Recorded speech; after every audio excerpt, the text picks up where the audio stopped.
داتا صاحب کے دربار پر ایک انگریز کی قبر ہے، ایک انگریز کی قبر ہے، اور آپ دیکھیں گے کہ وہ مسلمان ہوا، پہلے تو تھا وہ مشرک تھا، یہودی تھا یا پتہ نہیں عیسائی تھا، مشرک تھا بہرحال۔ تو اب اس نے اسلام قبول کیا، ایسے لوگوں کے ہاتھوں پر دین کے ترجمان نہیں ہیں، 2 نمبر لوگوں کے ہاتھوں پر اس نے اسلام قبول کر لیا۔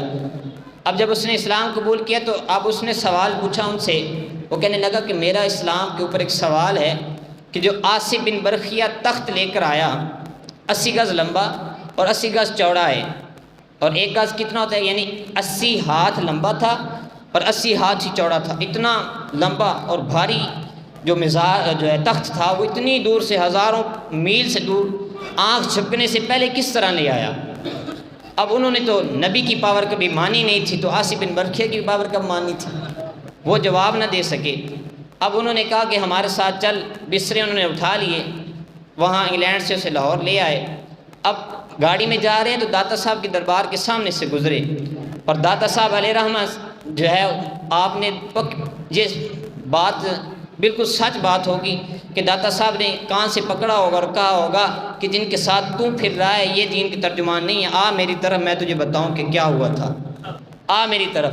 اب اس نے ان سے کہا کہ یہ دربار، یہ مزار، یہ عمارت کس کی ہے، یہاں کیا ہو رہا ہے؟ روڈ سے گزر رہا تھا تو وہ اس کے ساتھ جو تھے وہ کہنے لگے یہاں شرک ہوتا ہے۔ کیا کہنے لگے؟ یہاں شرک ہوتا ہے۔ اس نے کہا یار میں بھی بڑی دیر مشرک رہا ہوں، شرک کی بدبو تو ہوتی بڑی بری ہے، لیکن یہاں سے تو خوشبو آ رہی ہے، یہاں سے تو خوشبو آ رہی ہے۔ اب وہ انگریز نیچے اترا اور بھاگ پڑا، اور اس کے ساتھ وہ لوگ جو تھے تبلیغ والے وہ بھی بھاگ پڑے، تاکہ ہم بتائیں گے یہاں حلوہ تقسیم ہو رہا ہے، یہاں کھیر تقسیم ہو رہی ہے، یہاں مکھانے تقسیم ہو رہی ہے، یہ سب شرک ہو رہا ہے، تاکہ ہم بتائیں گے۔ حتیٰ کہ یار ایک غریب کا بھلا ہو رہا ہے، جس کو 2 وقت کی روٹی نہیں ملتی، وہ داتا کے دربار پر جاتا ہے اور اس کو کھانے کو مل جاتا ہے، اور تو کہتا ہے وہاں شرک ہو رہا ہے۔ بہرحال وہ انگریز بھاگا نا تو سیڑھیاں چڑھا، اور آگے اس کو بابا جی ملے، ایک بابا جی ملے، ان کے پاس بیٹھ گیا۔ بابا جی نے اب کہا کہ ٹھنڈا پیے گا یا گرم پیے گا؟ تو وہ تھا گرم ٹھنڈے علاقے کا، انگلینڈ کا، تو وہ کہنے لگا کہ میں گرم پیوں گا، چائے پیوں گا۔ اب وہ بزرگ جو تھے انہوں نے اس طرح ہاتھ کیا اور چائے کی پیالی اس کے سامنے رکھ دی، وہ بے ہوش ہو گیا۔ اب جب ہوش آیا، وہ پیچھے والے بھی اس کے ساتھ پہنچ چکے تھے، اٹھایا تو یہ کیا ہوا، کیوں بے ہوش ہو گیا تھا؟